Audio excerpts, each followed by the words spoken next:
So what do you do if you're the person of color who is experiencing the micro-inequity? Yeah, the reality is that some of us will experience those inequities several times a day, even on Zoom or on whatever conference line you're on. So understanding that part of this are two ways I want to answer this, but first is affirming ourselves, because I think part of the healing journey is understanding that we can affirm ourselves. I think sometimes we're looking for an ally or somebody else to step up and acknowledge that this thing happened, that this wasn't okay. And it would be great if somebody leaned into their courage.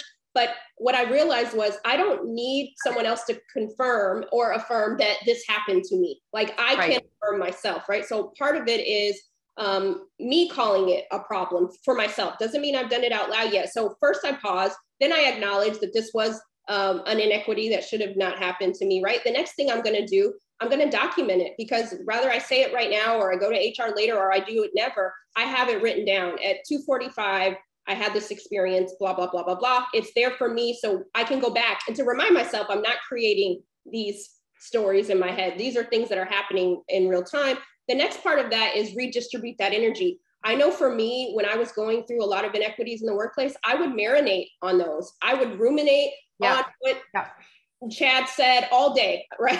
I would go to the next meeting and I'd be like, why did he say that? Then I'd go home and I'd ruminate on it there. I'd go to bed. I'd be working myself up about it, wake up in the morning, still concerned about it.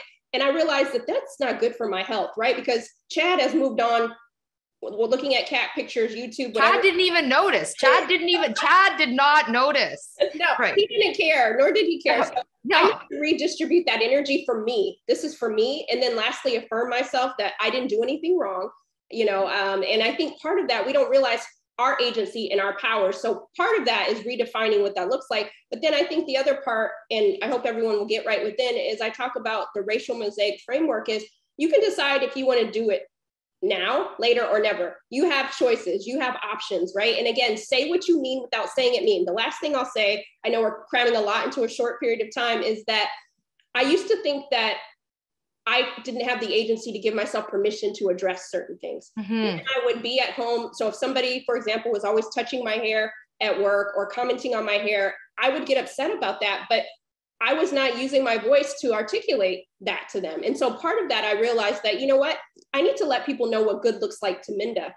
So, Tom, I know you didn't mean, you might not have meant any harm when you commented on my hair last week in our meeting on Tuesday, but it actually makes me uncomfortable when you do that. So I'd really appreciate it if you no longer talked about my hair in meetings, especially if it's not on the agenda, and I move on. And I don't ruminate on it. I don't sit and think about how it landed on him. I created a boundary. And I think a lot of this is boundary settings, if we're being honest with ourselves, right? But people can't do better by us if they don't know that it's bothering us, even though they should in many cases.